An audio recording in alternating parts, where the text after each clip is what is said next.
Scholars Academy.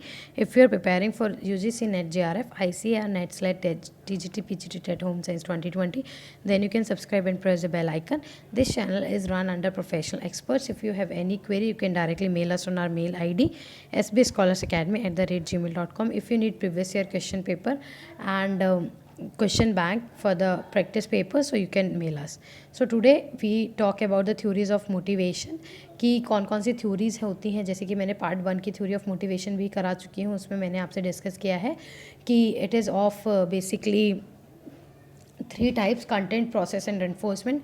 Content theory मैंने आपको part 1 में करवाई हुई है. आज मैं आपको 2 थ्योरीज टाइप्स ऑफ थ्योरीज़ के बारे में डिस्कस करूँगी.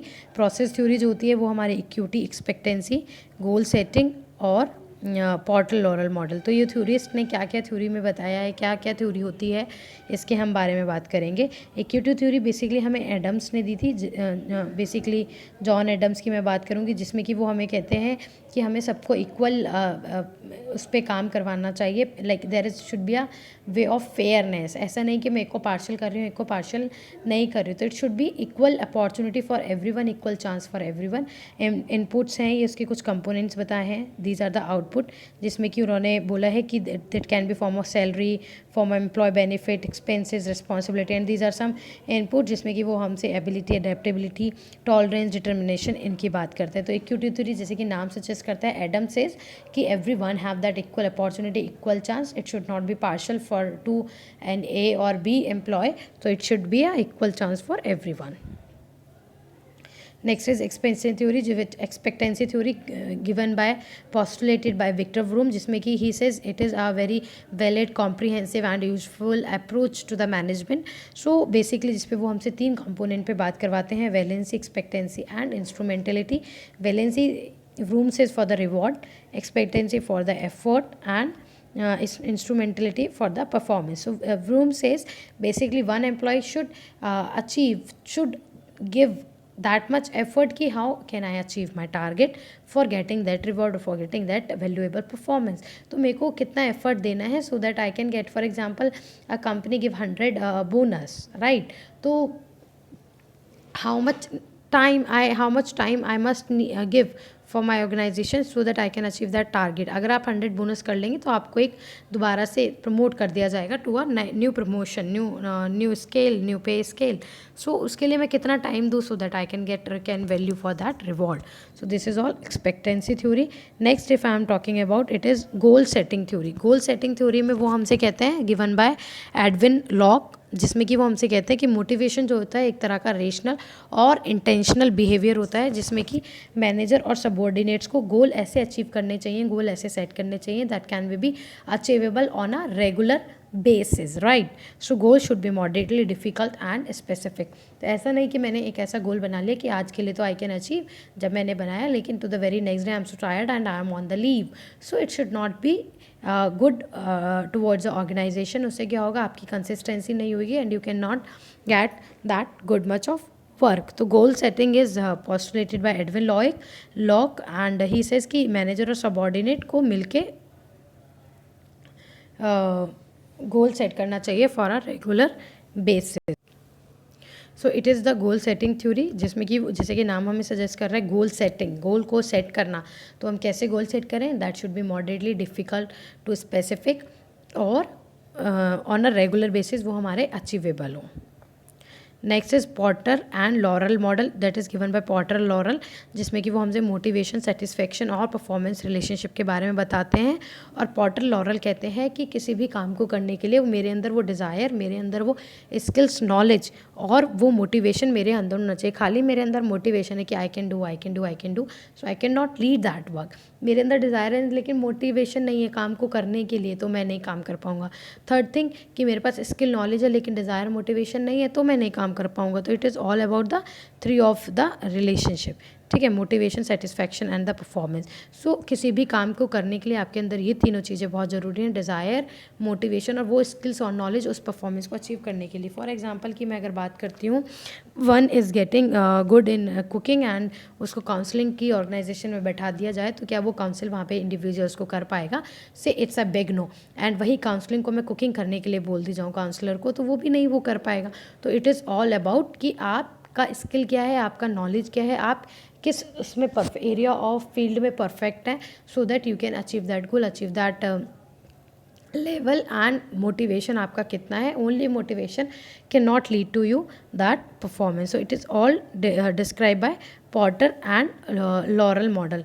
तो नेट के पॉइंट ऑफ व्यू से अगर मैं बात करूँ स्टूडेंट्स, सो इट इज़ कि आपको थ्योरिस्ट के नाम पूछे जाते हैं. पॉटर, लॉरल, एक्सपेक्टेंसी थ्योरी किसने दी, व्रूम्स ने. लाइक मैंने लास्ट थ्योरी में जब आपको करवाया तो मैंने भी उसमें आपको एक मॉडल दिया मैचिंग का. मैंने उसमें आपको बहुत सारे मॉडल बताए. व्रूम का भी मैंने दिया था, लॉक का भी, एडम का भी मैंने दिया था. तो उसमें आपको पूछा जाता है कि आपसे किस तरह की थ्योरिस्ट ने किस तरह की आपको matching the.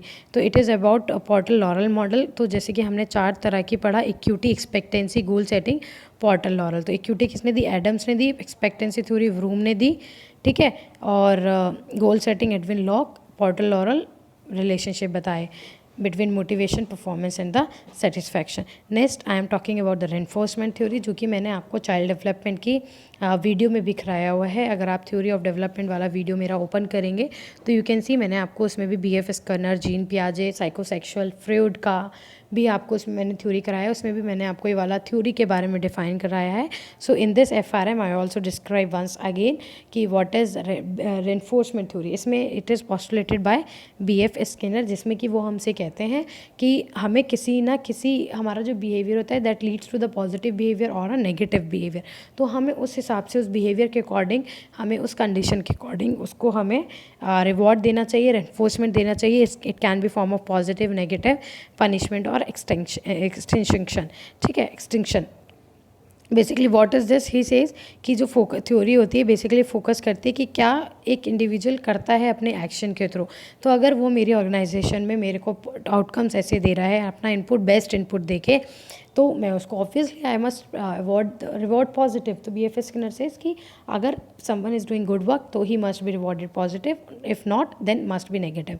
So that if मैं उसको नेगेटिव रिमार्ड करूँगा इन द फॉर्म ऑफ कि मैं उसका पे स्केल कम कर दूँ, मैं उसका बोनस भी कट कर लूँ, मैं उसकी इवन हॉलीडेज़ कट कर लूँ. सो इट डिपेंड कि आप किस तरह का नेगेटिव इन्फोर्समेंट देते हैं. तो उससे क्या होगा, he will not do that work again. उससे उसका बिहेवियर चेंज होगा, may be he turns into the positive. और अगर उसको हम पॉजिटिव बिहेवियर देते हैं तो ही विल गेट मोटिवेटेड और he can do more work with more of enthuse. ठीक है, तो इससे क्या होगा, दोनों चीज़ें होंगी. अगर मैं पॉजिटिव दूंगी तो मोटिवेशन और उसके अंदर आएगा, so that he will get lead to the good work. और अगर मैं नेगेटिव दूंगी तो उससे क्या होगा कि वो उस बिहेवियर को दोबारा नहीं करेगा तो दोबारा से मैं उसको नेगेटिव दूँ, शायद he can turn into the positive reward. और ऐसा होता है, इट इज़ सीन. तो it is told by BF Skinner in the reinforcement theory कि आपको मोटिवेशन से, आपको रेनफोर्समेंट पॉजिटिव नेगेटिव से आप उसके बिहेवियर को चेंज कर सकते हैं and you can see the outcome, good outcome towards the organisation, towards that behaviour. So ये जो हमारे 2 model of frame of question है, इससे हमारा ये पता लगता है कि किस तरह के क्वेश्चन हमसे JRF पूछता है या किस तरह के JRF में क्वेश्चन पूछे गए हैं. तो it is very important from JRF point of view कि आप थ्योरिस्ट के प्लीज़ नेम पढ़ें. I am telling again and again कि आप थ्योरिस्ट पढ़ें, थ्योरिस्ट के नेम पढ़ें, थ्योरिस्ट का क्या कॉन्ट्रीब्यूशन है child development, family resource management में. आप ये दोनों चीज़ें ज़रूर पढ़ें. इससे ज़रूर NTA बार बार पूछता है, थ्योरिस्ट के नाम को ज़रूर पूछता है. So who postulated relationship between motivation, satisfaction and performance. अभी मैंने आपको लास्ट स्लाइड्स में ही कराया है कि किसने इस रिलेशनशिप को डिस्क्राइब किया. मैस्लो ने तो हायरार्की दी है, एडम्स ने थ्योरी दी है, Porter and Lawler. So sir answer is Porter and Lawler. Next is who propose reinforcement theory. Reinforcement theory किसने दी, एडविन लॉक ने? नो. विक्टर व्रूम ने तो एक्सपेक्टेंसी दी है. BF Skinner, yes the answer is BF Skinner. Henri Fayol ने principle दिए हैं. ठीक है, so it is all about your. Adams ने इक्विटी थ्योरी दी है, एडविन लॉक ने हमें गोल सेटिंग थ्योरी दी है, Victor Vroom is expectancy and Adams is equity theory. So it is all about your theorist, and from today we completed our topic motivation and theories of motivation. जो कि हमारा unit 5th का resource management and consumer का आपका first topic था, जो कि हमने कंप्लीट कर लिया है. In next video we will talk about the next topics जो भी हमारे सिलेबस में दिए होंगे. And if you want to see the syllabus of home science, you can see our video syllabus of home science, जो कि हमने second video upload की हुई है अपने चैनल पे. You can C in the play list. So keep watching, stay home, stay safe, all the best wishes for your NTA JRF. Thanks for watching my video.